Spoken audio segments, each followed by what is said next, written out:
Confined to the White House for the last week and dependent on video releases or telephone interviews to get his message out, the recently hospitalized president is about to resume in-person campaigning.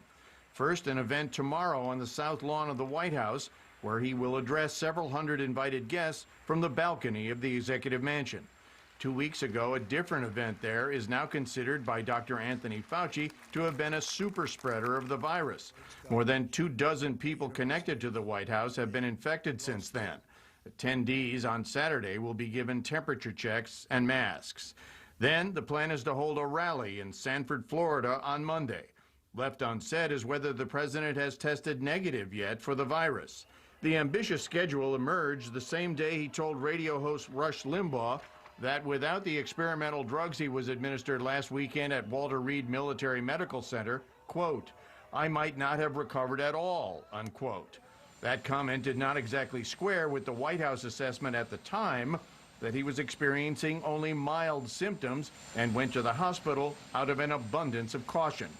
In any case, the president was so enthusiastic about his treatment there that he told the radio host he senses a major breakthrough, even a cure for the illness that has killed more than 210,000 Americans. This is stuff that is so good, it just wiped out the virus. But the president's new plans will not include the October 15th debate. It was canceled by the debate commission late today. Today, the Democratic presidential candidate was attempting to shore up support in Las Vegas, appearing at a Latino Get Out the Vote event. Hillary Clinton won Nevada by just 2.4 points in 2016. We can't make this. We can't do it without you all. We cannot win without the community. At a drive-in rally later, he blasted the incumbent. The longer Donald Trump is president, the more reckless he gets. How can we trust him to protect this country? Then, in an interview with the NewsNation station in Las Vegas, he turned his fire on congressional Republicans. Republican leadership has said, let the states go bankrupt. There's money there to make sure we should be providing extended unemployment benefits.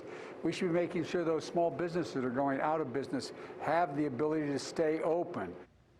And tonight, the president is turning to Fox News again for his first on-camera interview since his infection, providing the cable audience a prolonged look at the man who, by his own admission, was really sick just 1 week ago.